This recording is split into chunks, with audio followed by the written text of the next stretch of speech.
So I got my hands on both models finally. The video is going to be a detailed analysis on the pros and cons and comparisons between both motorcycles. I personally love both motorcycles, so it's not going to be a biased review. It's really going to be an examination on what the customer gets for their money and what the capabilities of each motorcycle are. What's certainly worth mentioning as well, and what makes the video more interesting, is the Hawk on the left, the carbureted version, is heavily modified, whereas the fuel-injected model on the right is completely bone stock. It's pretty well accepted amongst most Hawk owners that the fuel-injected model on the right will outperform the carbureted version in every way, but only in its stock form, without any modification. So it's almost not worth making the comparison without giving the cheaper version its necessary modifications to be put against its deluxe version of this motorcycle. And as it stands right now, the prices for a carbureted Hawk 250 delivered to your door is $1,700 with free shipping, whereas the deluxe fuel-injected version is $2,500 including its delivery fee. Almost $1,000 more. So we're out here on this deserted road, and the first test of all of this is going to be the speed test. The electronic fuel-injected Hawk versus the heavily modified Hawk 250. Now there's a couple things that I should say about this. This Hawk only has a couple hundred miles on it. This one has 6,000. However, it does have a 300cc big bore kit, it does have an oil cooler, and it does have an air box delete and a cold air intake. So let's see how they do against each other.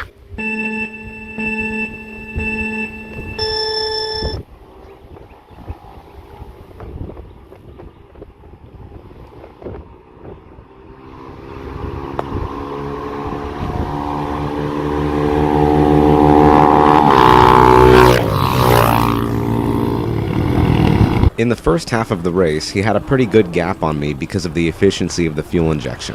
However, when we got to about halfway, I just had so much torque left over from the modifications I'd done that winning in the end of the race was really no problem. In fact, I hadn't even left fourth gear by the time I passed the DLX. I kinda couldn't believe it, so we had to try it a second time. Yeah, you caught up in like third gear, you just passed me. I also had a head start for like a split second. Yeah. I guess you really can't beat like the displacement of it, because you had me like in the first half. You had me in the first half, but then like I just had so much torque left over that I was able to overtake. All right. You ready to go again?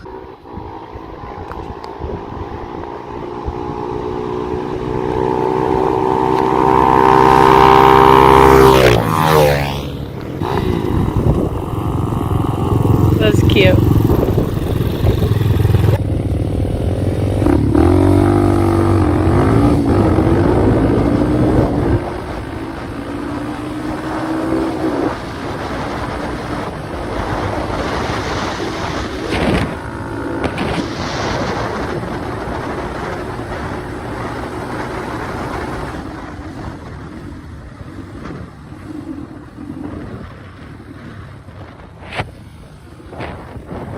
So yes, a Hawk 250 with the right modifications will pull harder than its deluxe counterpart.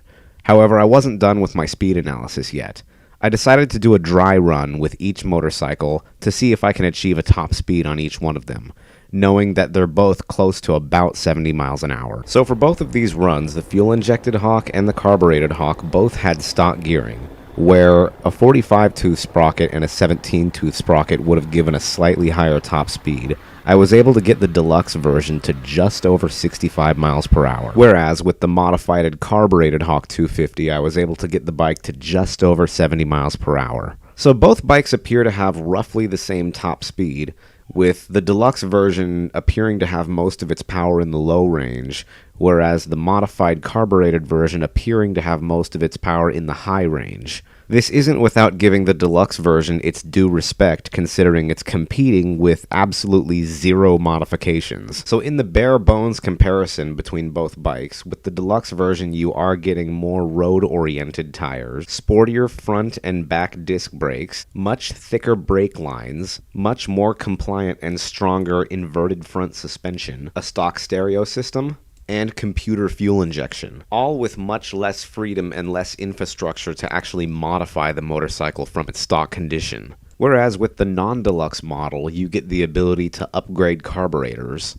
the ability to add a big bore kit without having to remap your ECU and install larger injectors, full stock knobby tires, and an overall less user-friendly experience for riders who aren't as mechanically well-versed with carburetors. The Hawk DLX is very user-friendly. No tinkering with jets. The fuel-air mixture ratio is already mapped for you. All you have is an idle adjustment screw, and that's all. You will get riders who say that a fuel-injected bike does need a very well-serviced battery to keep it running.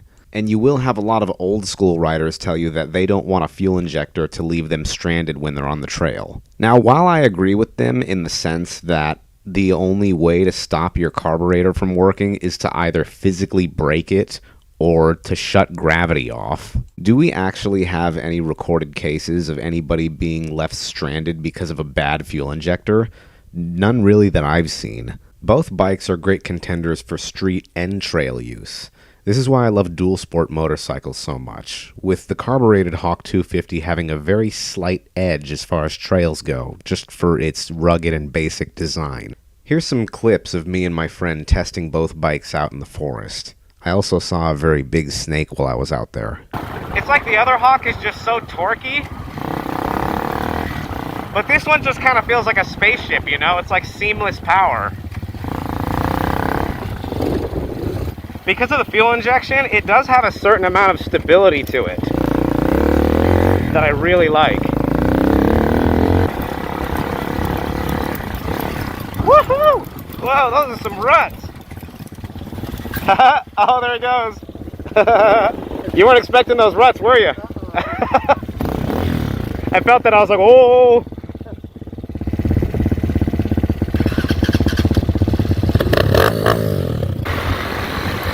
The only thing is, for the test, all we have is the Hawk DLX and my modified Hawk. We don't have a stock Hawk.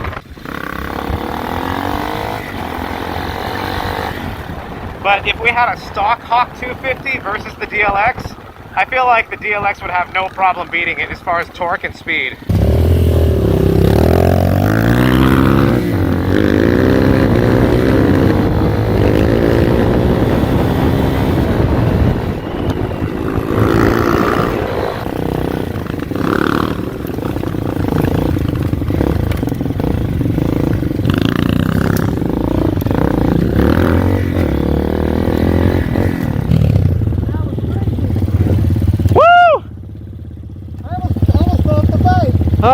This Hawk DLX it's very responsive. Like, most of its power is in the beginning, and then you can kind of feel it starting to let off as you go higher in RPMs. But I mean, it's really, really responsive. And I gotta tell you what, these front forks do take a lot more punch than these ones. I felt that, and like, it was like, I gotta figure out a way to get these forks on my bike. It's like more cushiony. Yeah. You know, it's excellent. I can't help but love this I bike. hit that rut. I was going through it. I was like, wow, like, boom. Where do you want to go now? I'm just exploring. Alrighty, I'm gonna take a right.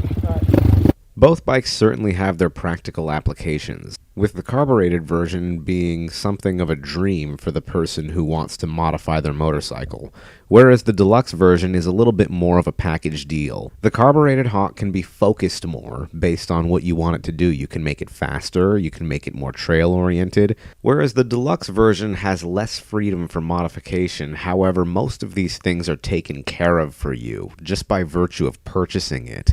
In essence, you do get what you pay for when you pay more for the deluxe version of the Hawk 250. And I do think that it was very smart of the company X Pro to include both of these choices. A cheap, well-functioning motorcycle and an extremely cheap, well-functioning motorcycle.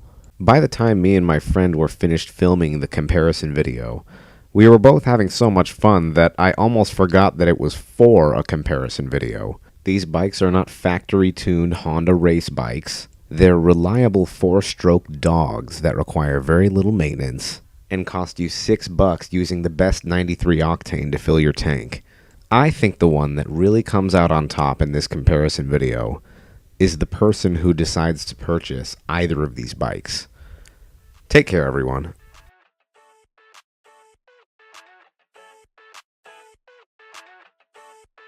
I never thought I'd feel like this.